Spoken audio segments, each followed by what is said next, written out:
이용당해 보신 경험이 있습니까? 한 번쯤은 있으시죠?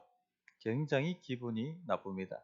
한 언론사가 설문조사를 했는데 국민 63%가 믿을 사람은 극소수다 이렇게 답을 했습니다. 그리고 54%가 조심하지 않으면 이용당한다 이렇게 답했습니다. 호구라는 말을 우리가 자주 씁니다. 어리숙해서 사람 좋아서 이용당하기 쉬운 사람을 호구라고 얘기합니다. 믿었던 사람에게 이용당할 때, 호구가 될 때 굉장히 상처가 되고 실망하게 되고 좌절하게 됩니다. 한 번은 기독교인이라고 해서 직분자라고 해서 중고차를 거래한 적이 있습니다. 중고차를 샀습니다. 근데 나중에 알고 봤더니 차가 이상해서 카센터에 갔더니 사고가 심하게 난 차였다 라는 것을 알 수가 있었습니다. 목사이기까지 이렇게 하나 이런 생각이 들더라고요. 굉장히 실망했습니다. 이런 일의 배후에는 사탄이 역사하고 있습니다. 마귀가 그런 사람들을 유혹해서 이용하는 겁니다. 근데 본인은 자신이 이용당하고 있다는 것도 모릅니다. 그리고 자신이 하나님의 통치에 반역하는 일에 쓰임을 받고 있다는 것도 모릅니다. 그렇게 휘둘리는 것을 많이 보았습니다. 이런 일이 일어나면 사람들은 하나님의 이름을 욕하게 되고 믿음을 가지지 않게 됩니다. 특히 신앙이 어린 사람들은 신자라고 거래를 했는데 배신을 당하고 나면은 너무나도 실망을 해서 믿음까지 떨어져 버리게 되는 그런 일들이 일어납니다. 하나님 나라에 대한 반역을 일으키고 마는 것이죠. 사탄은 언제든지 이런 식으로 사람들을 유혹해서 하나님의 통치를 반역하게 만듭니다. 왜냐하면 사탄 자체가 하나님께 언제든지 반역하는 인물이기 때문에. 원래는 사탄이 루시퍼라는 천사장이었죠. 그런데 하나님보다 자신을 높이려고 하다가 떨어져서 사탄이 되었습니다. 내가 하늘에 올라 하나님의 뭇별 위에 내 자리를 높이리라. 그렇게 자신을 높이려고 해석드렸습니다. 그래서 언제든지 사탄은 본성이 반역하는 인물이기 때문에 늘 반역하고 또 사람들을 이용해서 반역하도록 만듭니다. 그래서 오늘 나를 다룰 주제가 하나님의 통치를 반역하게 만드는 거기에 사용되는 두 가지, 마귀가 사용하는 두 가지를 말씀드리고자 합니다. 하나는 하나님의 이름을 자기 이득을 위해서 사용하려고 하는 마음입니다. 이런 마음을 이용하고 또 그런 사람들을 이용합니다. 다른 한 가지는 상처 입은 사람들의 상처를 이용합니다. 또 상처 입은 사람들을 이용합니다. 이런 두 가지를 이용해서 하나님의 통치에 반역하게 만듭니다. 먼저 하나님의 이름을 이용해서 자기 욕망을 성취하려고 하는 그 욕망을 사용한다 하는 것을 다루고자 합니다. 자, 압살롬이 어떻게 반역을 했는가 하는 것을 살펴보면 마귀가 어떻게 사람들을 이용하는가, 또 이 자기 성취를 위한 욕망들을 이용하는가 하는 것을 알 수가 있습니다. 치밀하게 4년 동안 압살롬은 백성들의 마음을 훔칩니다. 그리고는 각 지파에 자신을 맹목적으로 따르는 사람들을 심어 놓았습니다. 드디어 4년 그때에 반란을 일으킵니다. 자, 그런데 이 반란을 일으키는데 무엇을 이용하냐면 이 압살롬이 겁도 없이 하나님의 이름을 이용한다는 겁니다. 7절부터 9절에 나와 있죠. 4년 만에 압살롬이 왕께 아뢰되 내가 여호와께 서원한 것이 있사오니 청하건대 내가 헤브론에 가서 그 서원을 이루게 하소서. 당신의 종이 아람 그 수레에 있을 때에 서원하기를 만일 여호와께서 반드시 나를 예루살렘으로 돌아가게 하시면 내가 여호와를 섬기리이다 하였나이다. 왕이 그에게 이르되 평안히 가라 하니 그가 일어나 헤브론으로 가니라. 자, 압살롬은 예수 믿지 않는 사람이 아닙니다. 예수 믿는 이스라엘 백성입니다. 또 누구의 아들입니까? 그 위대하고 유명한 신앙인 다윗의 아들입니다. 안심을 하면 안 돼요. 마귀는 얼마든지 우리를 떡 주무르듯이 주무를 수가 있습니다. 늘 깨어 있어야 되고 분별하셔야 됩니다. 자, 여기서 압살롬은요, 하나님을 예배하는 것을 정치적 목적으로 사용하고 있습니다. 다윗 왕에게는 서원이 있어서 헤브론에 가서 제사를 드려야겠다라고 얘기합니다. 자신이 그 술에 망명해 있을 때 반드시 하나님께서 예루살렘으로 돌아가도록 만들어 주시면 내가 그 은혜를 갚겠습니다. 헤브론에 가서 하나님께 제사를 드리겠습니다. 화목제를 드리겠습니다. 이렇게 서원을 했다는 겁니다. 서원은 하나님께 하는 맹세죠. 그리고 구약 성경에는 반드시 서원하는 것은 갚아야 한다라고 말씀하고 있습니다. 자, 이것을 가지고 다윗 왕에게 요청을 하는 겁니다. 제가 서원했습니다. 헤브론에 가서 이 서원을 갚게 해주십시오. 다윗 왕은 의심하지 않고 평안히 가라. 그리고 가서 하나님께 예배하고 오라 하고 그 요청을 허락해 줍니다. 자, 그런데 정말 그가 서원한 것이 있어서 헤브론에 갔습니까? 우리는 그가 거짓말하고 있다는 걸 다 알고 있죠. 돌아온 지 6년입니다. 반역을 깨한 지 4년이고 서원을 갖고 싶었다면 돌아오자마자 그가 요청을 했을 것입니다. 그리고 우리가 전후 문맥을 다 알고 있지 않습니까? 6절에 그는 백성들의 마음을 4년 동안 훔쳤습니다.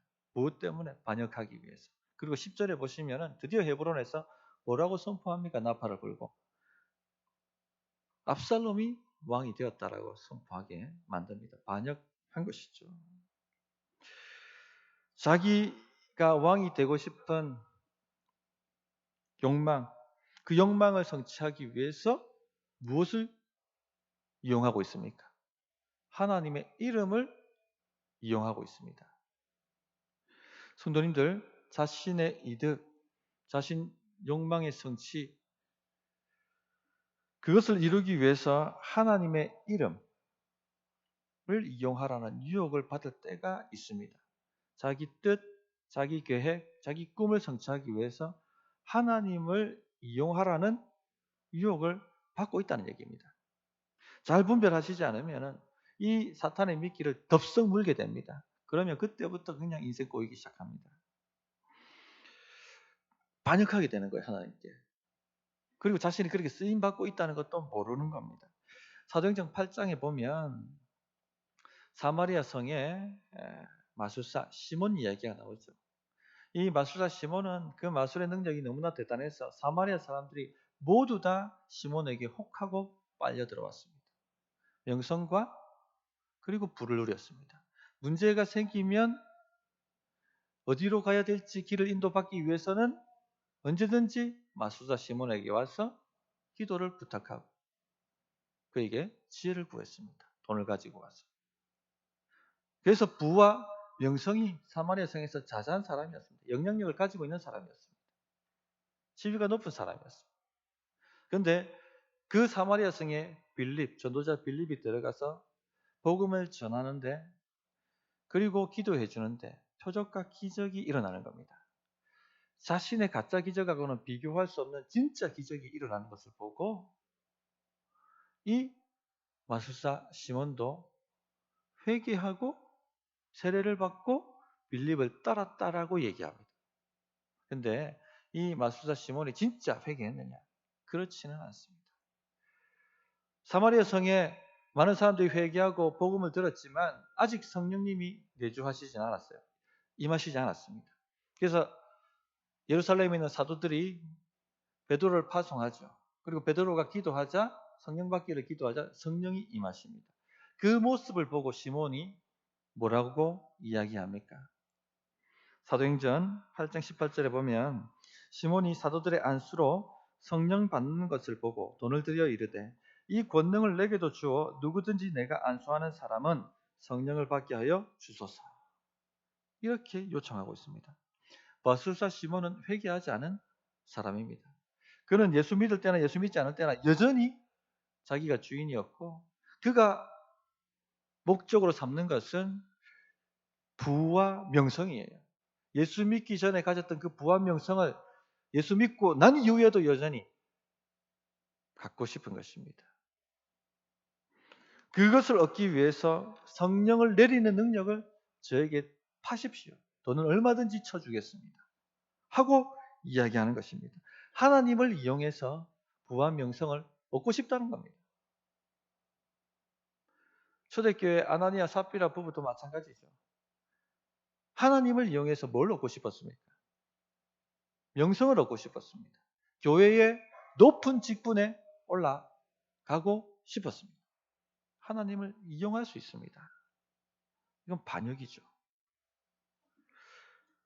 오늘 우리 안에도 이런 일들이 일어날 수 있음을 꼭 명심하시기 바랍니다. 서두에 말씀드렸습니다만 그런 분들이 있습니다.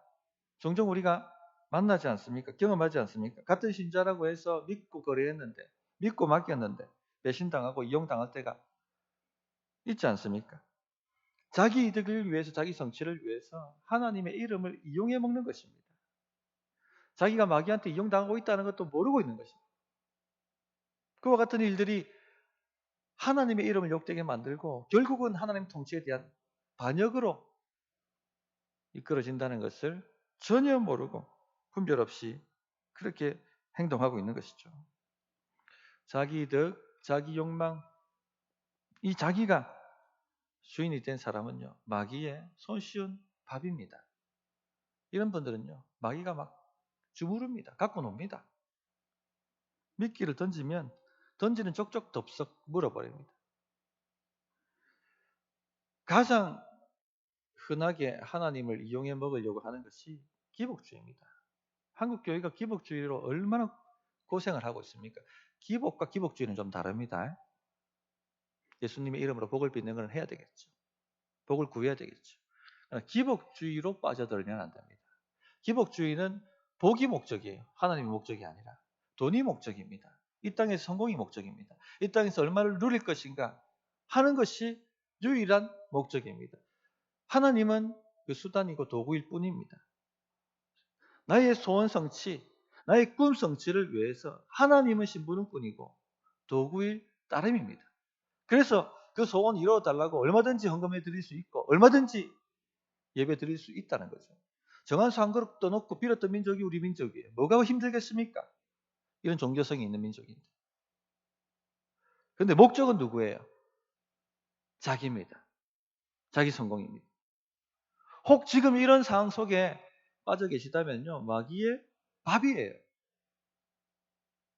덥석 물어버립니다. 그리고는 하나님의 이름을 이용하도록 그렇게 부추겨 버리는데 그대로 쓰임 받게 됩니다.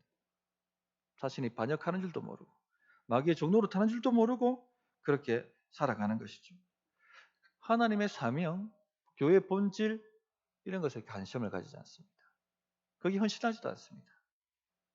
잘 자기를 분별해 보시기 바랍니다. 선교철이 되면 이와 같은 사람들이 등장해요. 그리고는 어느 교회 장로, 집사라고 자기를 소개합니다. 하나님의 이름 이용해 먹고 있는 겁니다. 또 어떤 분들은 교회 직분을 이용합니다. 물건 파는데 교회 직분을 이용해요. 이메일로, 문자로, 전화로 교회 직분 운운하면서 영업하려고 하시는 분들을 연락을 많이 받습니다. 그냥 일단 접어버립니다. 합당하지 않거든요, 그것은. 전혀 합당하지 않습니다. 이용하는 것입니다. 우리 성도님들 중에는 이런 분들이 없기를 바랍니다. 우리가 그런 사람이 되어서는 안 될 뿐만 아니라 또 그런 사람에게 휩쓸리지 말아야 됩니다. 분별을 갖고 계셔야 됩니다. 분별을 하지 않으면 그냥 막 휩쓸려 버려요. 지금 한기총 회장이라는 전모 목사가 정치적 발언을 해서 교계가 지금 시끄럽습니다. CCC라는 선교단체는 탈퇴를 해버렸고 수많은 교회들이 탈퇴를 합니다. 우리 성도님들 어떻게 분별하고 계실까? 그게 궁금하더라고요. 예. 어떻게 분별하시고 계십니까? 이 문제에 대해서 어떻게 생각하고 계십니까? 제가 분별을 도와드리기 위해서 아주 온건하게 얘기를 해드리겠습니다. 우리 교단에 손봉호 교수님이라고 계시죠? 고신대 지금 석좌 교수로 계시고 서울대 명예 교수이신 분입니다. 이분이 중앙일보와 이 문제에 대해서 인터뷰한 내용을 제가 언급해드리겠습니다. 이렇게 말씀하셨어요. 좋게 해석을 하려고 한번 시도해보자. 전 목사는 아주 보수적인 이념을 가지고 있기 때문에 현 정권이 나라를 북한에 내주는 일을 하고 있다고 생각한다. 자기 나름대로 그걸 막고자 한다. 적어도 그건 대단한 애국심이다. 저는 애국심 그 자체를 나무랄 수는 없다고 생각한다. 그런데 그걸 기독교의 이름으로 하는 것은, 기독교 이름으로 하는 것에 대해서는 심각하게 문제를 제기한다. 기독교가 정치 문제에 개입할 분야는 국한돼 있다. 성도님들 분별하시기 바랍니다. 11절을 보십시오. 11절을. 그때 청함을 받은 200명이 압살롬과 함께 예루살렘에서부터 헤브론으로 내려갔으니 그들은 압살롬이 꾸민 그 모든 일을 알지 못하고 어떤 사람이에요? 그저 따라가기만 한 사람들이라. 그저 따라가기만 한 사람, 분별 없는 사람. 얼마나 불쌍한 200명입니까?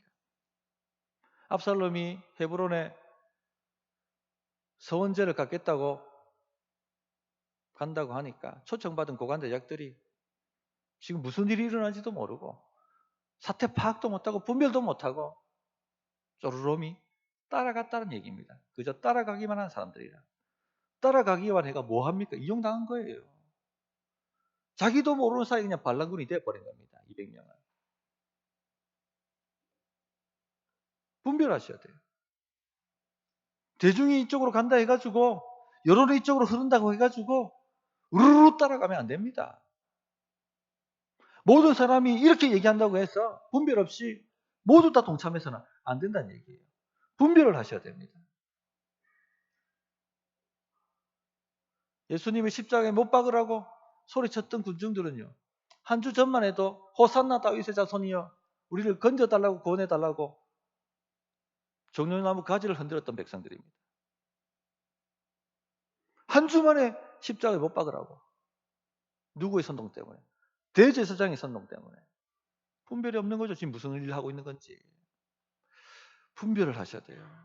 누가 지금 자기 목적을 위해서 하나님을 이용해 먹고 있는 사람들인지 하는 것을 분별하셔서 그런 사람들에게 표를 주면 안 됩니다.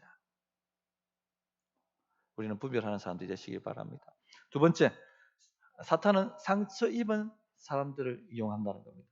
상처를 이용합니다. 두 가지를 오늘 본문에서 좀 주목하셔야 되는데 반란의 장소가 헤브론이었다는 것과 또 아이도벨이 이 반란에 참여했다는 것이죠. 10절을 보십시오. 압살롬이 헤브론에서 왕이 되었다. 반역의 장소를 헤브론으로 잡았습니다. 왜 하필 헤브론일까요? 고민해 보셨습니까? 왜 하필 헤브론일까요? 자, 헤브론이 어디입니까? 헤브론은요, 다윗이 왕이 되었던 곳이에요. 원래 다윗이 헤브론의 왕이었죠. 거기 7년 통치했습니다. 유다 족속의 중심 도시가 헤브론입니다. 근데 왜 이 헤브론을 반역의 장소로 택했을까요? 상처입니다, 상처. 다윗 왕을 왕으로 먼저 옹립한 민족이 유다 민족이에요. 유다 족속이에요. 헤브론에서 왕으로 7년간을 지냈고 북쪽 이스라엘 지파들과 전쟁할 때 목숨을 걸고 다윗을 따랐던 사람들입니다. 그런데 이제 다윗이 통일 이스라엘의 왕이 되었습니다. 왕이 되자마자 다윗이 못하죠. 예루살렘으로 수도를 옮겨버렸습니다. 헤브론 사람들 섭섭하지 않겠습니까? 상처받았어요. 예를 들어서 우리 교회하고 어떤 교회하고 합병을 했다. 근데 제가 우리 성도들보다 그 합병한 성도들을 더 관심 가지고 사랑해 준다면 우리 성도님들 섭섭하시겠어요? 섭섭 안 하시겠어요? 섭섭하실 거예요. 헤브론 사람들 마음에 상처 있는 겁니다. 이 상처를 마귀가 사용하고 있는 거예요. 반역에 동참해버리는 것이죠. 자, 그 다음 아이도벨을 한번 보십시오. 12절. 제사 드릴 때 압살롬이 사람을 보내 다윗의 모사 길로 사람 아이도벨을 그의 성읍 길로에서 청하여 온지라. 반역하는 일이 커가매 압살롬에게로 돌아오는 백성이 많아지니라. 자, 압살롬 반역의 가장 유력한 지지자로 등장한 사람이 아이도벨입니다. 이 아이도벨이 들어오자 반역하는 일이 커지고 많은 백성들이 아이도벨이 참여했다고 하면서 다윗에게 붙었습니다. 아이도벨이 어떤 인물인가? 다윗의 책략가입니다. 제갈 공명 같은 사람이에요. 거의 선지자급입니다.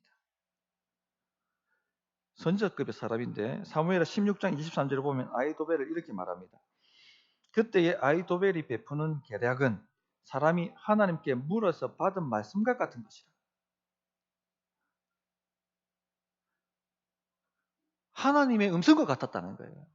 아이도벨의 계략이. 선지자급이죠. 이런 아이도벨이 참여했다 하니까 사람들이 대세는 압살롬이다. 하나님께서 압살롬을 지지하신다 하고 넘어갔다는 것입니다. 이 아이도벨이 압살롬에게 붙었다는 소식을 들은 다윗도 긴장하죠. 그리고 그가 이렇게 기도할 정도였습니다. 31절, 오늘 15장 31절을 보시면 이렇게 다윗이 소식을 듣고 기도합니다. 어떤 사람이 다윗에게 알리되 압살롬과 함께 모반한 자들 가운데 아이도벨이 있나이다 하니 다윗이 이르되 여호와여 원하옵건대 아이도벨의 모략을 어리석게 하옵소서. 이 정도로 다윗이 긴장할 만큼 대단한 사람이었습니다. 자, 그런데 우리가 질문해 봐야 되죠. 왜 아이도벨이 이렇게 지혜가 뛰어나고 사리분별할 줄 알고 대세를 분별할 줄 아는 사람, 선지자급의 사람이 어떻게 압살롬 같은 사람한테 붙을 수가 있는가? 어떻게 압살롬 같은 사람한테 붙어서 반역을 깨할 수가 있는가? 질문해 봐야 되죠. 왜 그런 것 같습니까? 이것도 상처입니다. 상처예요. 학자들은 사무엘하 23장 24절을 주목해요. 거기에 아이도벨은 엘리암의 아버지로 나옵니다. 엘리암이 누구의 아버지인 줄 아십니까? 바세바의 아버지예요. 아이도벨은 다윗이 자신의 손녀 가정을 완전히 풍비박산내고 우리아를 죽이는 것을 보고는 환멸을 느낀 것입니다. 다윗 정치에 대해서. 상처죠. 상처. 사탄은 이처럼 상처 입은 사람들을 자신의 밥으로 사용합니다. 상처를 해결하지 않은 사람들은요, 마귀의 밥이에요. 또 한 사람을 우리가 주목해 봅시다. 당사자 압살롬. 압살롬이 도대체 어떻게 이런 괴물이 됩니까? 전에도 말씀드렸습니다만 뭐에 쉬지 않고서는 자기 아버지에게 칼을 들이밀지 않습니다. 그래도 아버지인데 어떻게 아버지 죽이겠다고, 형제들 다 죽이겠다고 칼을 들이밉니까? 마귀한테 자신의 양심과 마음을 팔지 않고서는 이런 일이 일어날 수가 없는 일이죠. 근데 왜 이렇게 팔았는가? 상처입니다. 4년 동안 준비했어요. 우발적으로 저지른 일이 아닙니다. 계획적으로, 의도적으로 이를 갈며 저지른 일입니다. 깊은 상처가 이 사람 안에 있다는 얘기를 하고 있는 것이죠. 암논이 다말을 강간했을 때 아버지는 누구 편이었습니까? 암논이 저렇게 불법을 저질렀음에도 불구하고 아버지는 누구 편을 들었어요? 암논 편을 들었습니다. 어떻게 아버지가 이럴 수가 있냐? 어떻게 아버지가 이럴 수가 있냐? 상처가 깊이 새겨진 것이죠. 사무엘하 14장 27절에 보면 압살롬 딸이 있는데 이름을 뭐라고 지은 줄 아십니까? 다말이라 지었어요. 다말이라. 자기를 이렇게 사랑하는 거예요. 사랑한 거예요. 그런데 그 사랑하는 너희를 암논이 강간했는데 아버지는 거기에 대해서 이런 방구를 하지 않았습니다. 이 상처 때문에 이 상처는요 분노로 변하죠. 오늘 15장 3절을 한번 보시면 압살롬 전에 지난주 말씀드렸던 내용이죠. 압살롬이 그에게 이르기를 보라 내 일이 옳고 바르다마는 내 송사를 들을 사람을 왕께서 세우지 않으셨다. 이것은 지금 자기 말이에요. 내 일이 바르지만 네가 아무리 옳다 해도 다윗은 옳게 판단해 주지 않는다. 지금 자기 상처. 왜 아버지 다말 사건 옳도록 바르도록 해결해 주지 않았습니까? 왜 정의를 실현하지 않았습니까? 이 상처에서 나오는 소리입니다. 3년 구술에 도망갔습니다. 이제는 저제는 아버지가 찾아올 줄 알았어요. 찾아오지 않죠. 우여곡절 끝에 예루살렘으로 돌아왔습니다. 아버지가 얼굴을 내밀고 와서 아들아 내가 잘못했다 이 한 소리 해주기를 바랬습니다. 그 한 소리 했으면은 다 용서됐을 것입니다. 그러나 2년 동안 아버지는 얼굴을 보지 않았습니다. 상처가 깊어졌죠. 상처는 미움으로, 증오로, 그리고 걷잡을 수 없는 분노로 압살롬을 완전히 사로잡은 것입니다. 아버지도 이 더러운 세상도 내가 다 엎어버리겠다. 하나님도 내 편이 아니다. 그렇다면 내가 이 모든 세상을 뒤집어 엎어버릴 것이다. 완전히 걷잡을 수 없는 분노에 사로잡혀서 이 일을 계획한 것입니다. 상처가 깊으면 깊을수록요, 마귀의 밥이 됩니다. 마귀가 자꾸 흔드는 사람이 되어버려요. 그래서 에베소서 4장 26절에 보면 분을 내어도 죄를 짓지 말며 해가 지도록 분을 품지 말고 마귀에게 틈을 주지 말라 이렇게 말씀하시죠. 그 상처 때문에 올라오는 그 분노, 증오, 이것이 마귀에게 틈을 줍니다. 여기서 틈이라는 것은요, 요새, 발판을 말합니다. 마귀가 우리를 장악할 수 있는, 우리 안에 들어와서 또아리 틀 수 있는 요새를 만든다는 거죠. 그런데 의외로 상처를 키우시고 계신 분들이 많이 있습니다. 믿는 사람들 중에도요. 특히 어릴 때 아버지, 어머니에게 상처받은 사람들이 많아요. 제대로 사랑을 받지 못해서. 그게 한이 되어서 그 상처 때문에 끙끙 앓고 계신 분들이 있습니다. 상공부 소그룹으로 할 때 어떤 한 집사님 있었습니다. 용서에 대해서 가르치다가 용서 가장 지금 내 마음을 아프게 한 사람이 누군지 한번 적어보세요. 그리고 그분을 하나님께 맡겨드리십시다. 용서한다고 말해보십시다. 기도하십시다 하고 기도로, 용서하는 기도로 인도했던 적이 있어요. 한 분이 파라 뜨시더라고요. 목사님, 저는 절대 못합니다. 아버지한테 깊은 상처가 있는 사람이었어요. 저는 절대 그렇게 못합니다. 집사님이 용서 안 하면요, 집사님 안에 마귀가 들어와서 집사님 인생 갉아먹습니다.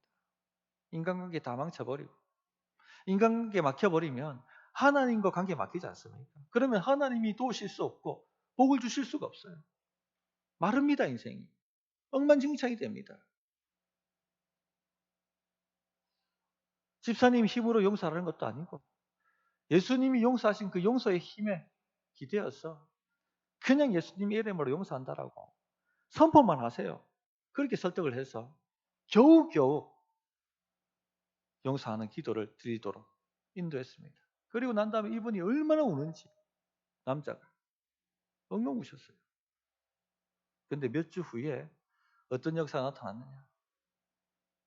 이분이 몇십 년 만에 아버지를 찾아가서, 아버지, 어릴 때 제가 너무 이것 때문에 힘들었어요. 자기 상처를 나눈 거예요. 근데 아버지가 그걸 듣고 아들아 미안하다 하고 서로 부득이하고 울었답니다. 완전히 해결이 돼버린 것이죠. 그리고 난 다음에 이 사람 얼굴이 펴지고 성령 충만한 거예요. 삶이 회복되는 겁니다. 해결하는 방법은 용서입니다. 용서. 세 번째, 그러면은 이 사탄의 유혹과 공격에 대해서, 우리를 이용하려고 하는 것에 대해서 어떻게 우리가 대처해야 되는가? 성도님들, 마귀가 호시탐탐 노리고 있습니다. 이용하려고. 누가 내 밥이 될고 하면서 찾아다니고 있습니다. 분별하고 깨어있지 않으면 그 미끼를 덥석 물어버려요. 그리고 마귀에게 이용당합니다. 우리가 깨어있는 것, 또 마귀의 유혹, 공격을 때려잡는 것, 우리 능력과 힘으로는 절대 안 돼요. 절대 못합니다. 무슨 능력으로 해야 됩니까? 복음의 능력으로 해야 됩니다. 복음을 믿는 능력이 깨어있게 만들고, 복음을 믿는 능력이 마귀의 모든 유혹, 공격을 때려잡게 만듭니다. 첫째, 어떻게 대처해야 되는가? 내가 그리스도와 함께 십자가에 못 박혔다 하는 것을 늘 의식하고 고백하시기 바랍니다. 압살롬과 그에게 합세한 사람들의 문제가 뭡니까? 자기가 주인이라는 거예요. 아직까지. 자기가 살아있습니다. 자기 이득, 자기 욕망 성취, 이것이 주인입니다. 이 자기가 살아있으니까 인생의 왕이 되는 것이고, 하나님은 심부름꾼으로 몰아내는 겁니다. 하나님은 이용의 대상일 뿐입니다. 수단일 뿐입니다. 도구일 뿐입니다. 우리가 복음을 붙들고 살아갑니다.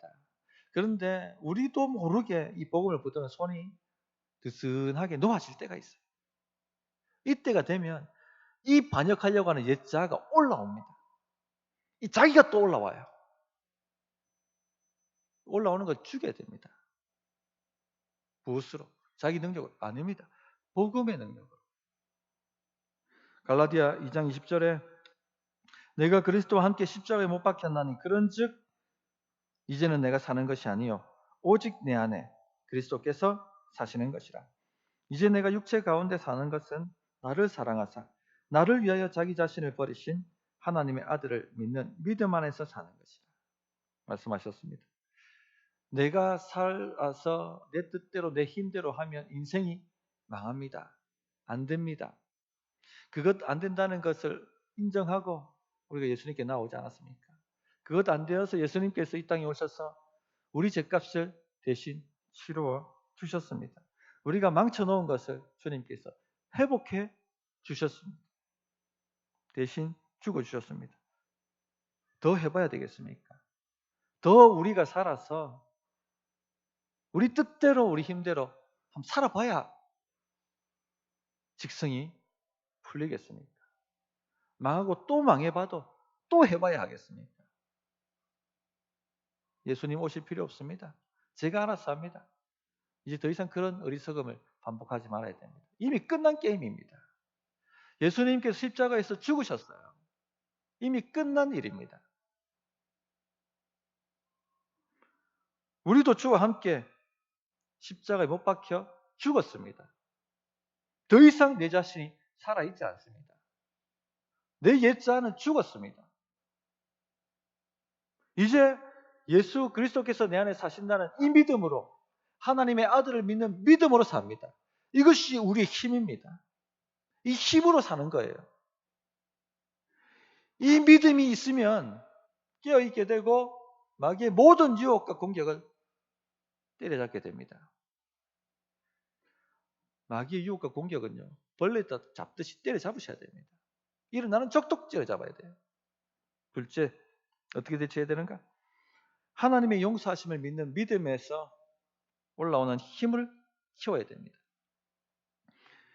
이 압살롬이 괴물로 변한 것, 그리고 헤브론 사람들, 아이도벨 사람들이 반역에 참여한 것, 모두 상처 때문이죠. 상처가 이렇게 만들었습니다. 내게 이렇게 상처 준 사람들 복수하고 싶고 갚아주고 싶고 그들의 인생이 안 되었으면 좋겠고 그런 마음이 들지 않습니까? 이런 마음이 사탄에게 틈을 줍니다. 어느 순간 우리 생각을 장악하게 되고 우리 인생 깊숙이 들어와서 인간관계를 망치고 사회생활을 망치고 심지어는 우리 육체마저 갉아먹고 맙니다. 엉망진창으로 인생을 만들어버립니다. 스스로 자기의 인생을 망친다는 것도 모르고 그렇게 들어가는 것이죠. 해결 방법은 뭐라고 했어요? 용서밖에 없습니다. 그런데 어설프게 우리 힘으로 용서하려고 하면요, 더 망쳐요. 어설프게 우리 힘으로 용서하려고 하면 더 열받아요. 더 분노가 일어나고 더 상처가 깊어지고. 예수님께서 우리 죄악을 용서해 주셨다 하는 것을 자신에게 먼저 말씀하셔야 돼요. 계속 말씀하셔야 돼요. 이 하나님의 용서가 얼마나 크고 깊은지 이 은혜와 사랑에 대한 감격이 있어야 됩니다. 그것이 바로 우리의 힘입니다. 그 힘으로 용서할 때 용서가 됩니다. 마태복음 18장에 보면 1만 달란트 빚진 자 탕감해준 얘기가 나오죠. 1만 달란트는 30조 원이에요. 30조 원. 갚을 수 없는 돈이에요. 그것과 비교할 수 없는 어마어마한 죄를 우리가 범했습니다. 영원히 지옥 구덩이에 들어가서 갚아도 갚을 수 없는 그 빚을 예수의 피로 갚아주셨어요. 탕감해 주셨어요. 이 사랑이 우리의 냉랭한 마음을 녹이도록 만들어야 돼요. 이 사랑이 우리 마음에 부어지기 시작하면 마음에 여유가 생겨요. 힘이 올라옵니다. 그렇게 미운 사람, 그렇게 증오한 사람, 용서하는 힘이 생겨요. 신비합니다, 이것이. 신비해요. 밉지가 않아요. 불쌍해 오히려. 이 힘을 키우셔야 돼요. 이 힘으로 살면 용서가 됩니다. 마귀에게 틈을 주지 않습니다. 성도님들, 말씀을 정리하겠습니다. 마귀가 이용하는 것, 반역을 위해서 이용하는 것 두 가지 말씀을 드렸습니다.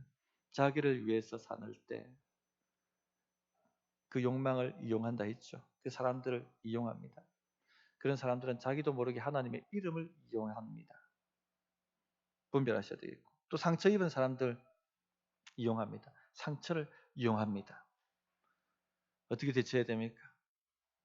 첫째, 복음의 능력으로 대처해야 됩니다. 내가 그리스도와 함께 십자가에 못 박혀 죽었다 하는 것을 자기에게 고백하십시오. 둘째, 예수님이 얼마나 나를 사랑하시고 용서하셨는가, 그 용서를 자기에게 말씀하십시오. 여기에서 오는 힘으로 우리가 사탄과 마귀의 모든 괴계를 분별해내고, 그리고 또한 박살낼 수가 있습니다. 그래서 승리하는 우리 성도님들 되셨으면 좋겠습니다. 어떻게 응답해야 될지 1분간 기도하도록 하겠습니다.